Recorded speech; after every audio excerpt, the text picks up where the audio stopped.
World class YouTube channel पर आप सभी का स्वागत है। आज हम बायोलॉजी में ग्लैंड्स चैप्टर के बारे में स्टडी करेंगे। ग्लैंड्स भी एक ह्यूमन बॉडी का ऑर्गन होता है, लेकिन जब इसी ऑर्गन से एंजाइम, जूस और हार्मोन का सिक्रेशन होने लगे तो वो ऑर्गन ग्लैंड्स बन जाता है और एक प्रकार का केमिकल कंपाउंड की तरह काम करता है। एंजाइम, जूस और हार्मोन ये किसी ना किसी खास एरिया यानी खास टारगेट पार्ट को ही क्या करते हैं, डिटरमाइन करते हैं। एनसीईआरटी के अनुसार ग्लैंड्स मुख्यतः तीन टाइप्स के होते हैं। पहला एक्सोक्राइन ग्लैंड्स। कौन? एक्सोक्राइन ग्लैंड्स यानी बाह्यस्रावी ग्रंथि। जब एक्सोक्राइन ग्लैंड से किस किस का सिक्रेशन होता है तो एक्सोक्राइन ग्लैंड से एंजाइम प्लस जूस का सिक्रेशन होता है। एक्सोक्राइन ग्लैंड से किस किस का सिक्रेशन होता है तो एंजाइम और जूस का सिक्रेशन होता है। और एक्सोक्राइन जो ग्लैंड्स होती है विथ डक्ट होती है। क्या होती है? विथ डक्ट, यानी इनके पास खुद की नलिकाएं होती है। क्या होती है? खुद की नलिकाएं होती है। जबकि एंडोक्राइन विथ डक्ट ना होकर विदाउट डक्ट होती है, यानी लेस डक्ट होती है। और एक्सोक्राइन ग्लैंड से क्या निकलता है? हार्मोन निकलता है। और हार्मोन क्या करता है? केमिकल मैसेंजर की तरह कार्य करता है। प्रश्न ये भी पूछता है कि हार्मोन किसमें घुले होते हैं? हार्मोन मुख्यतः किसमें घुले होते हैं? तो हार्मोन मुख्यतः ब्लड में घुले होते हैं, लेकिन इंसुलिन नामक हार्मोन जल में भी क्या होता है? घुला होता है, जो एक अपवाद है, यानी एक्सेप्शन है। मिक्स ग्लैंड यानी मिश्रित ग्रंथि। मिक्स ग्लैंड से एंजाइम, जूस एंड हार्मोन का सिक्रेशन होता है। और ह्यूमन बॉडी के अंदर यानी मानव शरीर के अंदर सिर्फ पैंक्रियाज ही एक ऐसा ग्लैंड है जो एक्सोक्राइन और इंडोक्राइन जैसा वर्क करता है। हम बाद में उसकी चर्चा करेंगे कि आखिर पैंक्रियाज को हम इंडोक्राइन और एक्सोक्राइन के अंतर्गत क्यों रखते हैं। लेकिन मानव शरीर के अंदर टोटल इंडोक्राइन ग्लैंड्स की संख्या कितनी होती है? 9 होती है, जिसमें से 4 आपके ब्रेन में पाई जाती है। पहला hypothalamus, thalamus, pineal and master gland या पिट्यूटरी ग्लैंड। उसके बाद अगर आप जब नेक के पास आइएगा यानी गले के पास आइएगा, गर्दन के पास, तो यहां पर 2 प्रकार के इंडोक्राइन ग्लैंड पाई जाती है। पहला का नाम होता है थायराइड एंड दूसरे का नाम होता है पैराथायराइड। उसके बाद चेस्ट कैविटी में आइएगा तो वहां पर मिलेगा आपको थाइमस। और उसके बाद जस्ट किडनी के जस्ट ऊपर यानी ठीक उसके ऊपर आपका एड्रिनल ग्लैंड मिलेगा। और उनकी संख्या कितनी होगी? 2। और एक ऐसा ग्लैंड पैंक्रियाज जो इंडोक्राइन और एक्सोक्राइन के अंतर्गत वर्क करेगा।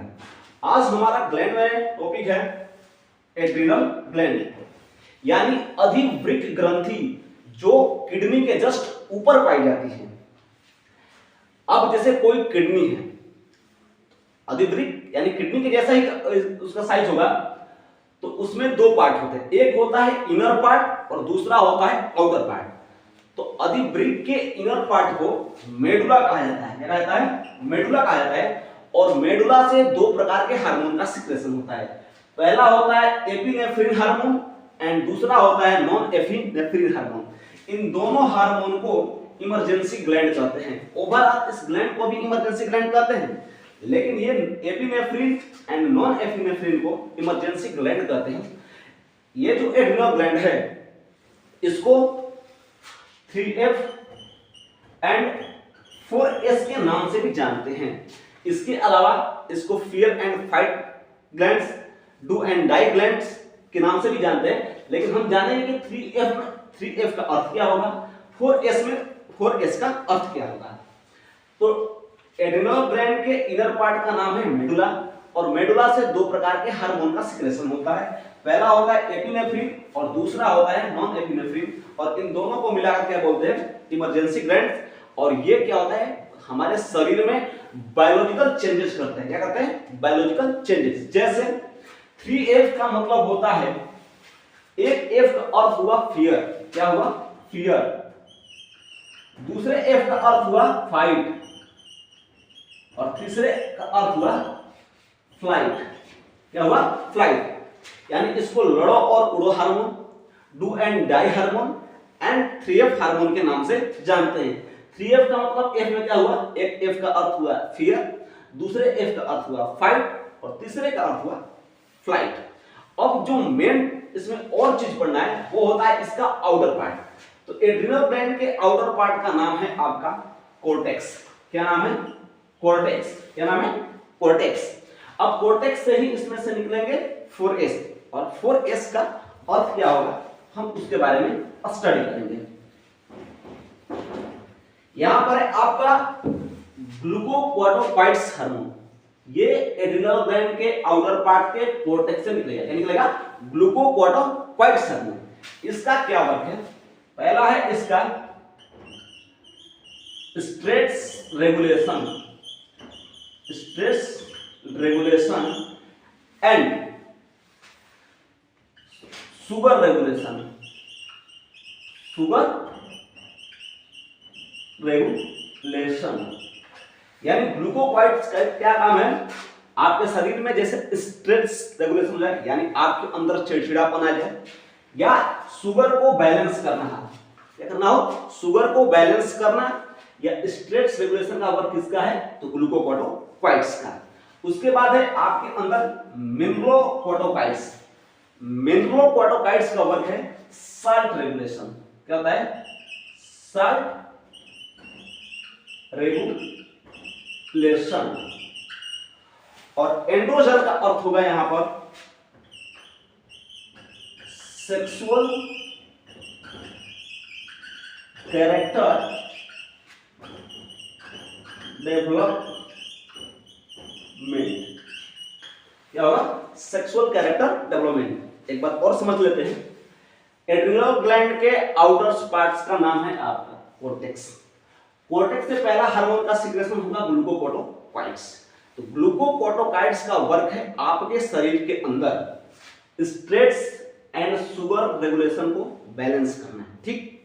उसके बाद होगा मिनरलोकोर्टिकोइड्स। मिनरलोकोर्टिकोइड्स का अर्थ यहां पर होगा साल्ट का रेगुलेशन करना। और एंड्रोजन क्या करता है?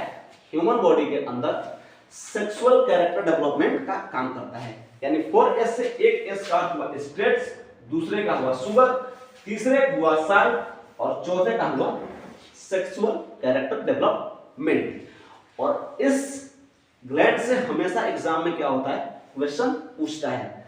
अभी हमने सिर्फ और सिर्फ एंडोक्राइन ग्लैंड में सिर्फ एड्रिनल ग्लैंड के बारे में ही स्टडी किया है। उसके बाद नेक्स्ट क्लास में हम पीयूष ग्रंथि या पिट्यूटरी ग्लैंड के बारे में पढ़ेंगे, जिसको मास्टर ग्लैंड के नाम से भी जानते हैं। उस ग्लैंड से कम 11 हार्मोन का क्या होता है? सिक्रेशन होता है और 7 एंडोक्राइन ग्लैंड्स पर क्या करता है? वो कंट्रोल करता है। हम उसके बारे में STH क्या होता है, ACTH क्या होता है, FSH क्या होता है, LHS क्या होता है, MSH क्या होता है, इसके बारे में हम नेक्स्ट क्लास में स्टडी करेंगे। आगे का क्लास हम नेक्स्ट क्लास में करेंगे। तब तक के लिए जय हिंद, जय भारत।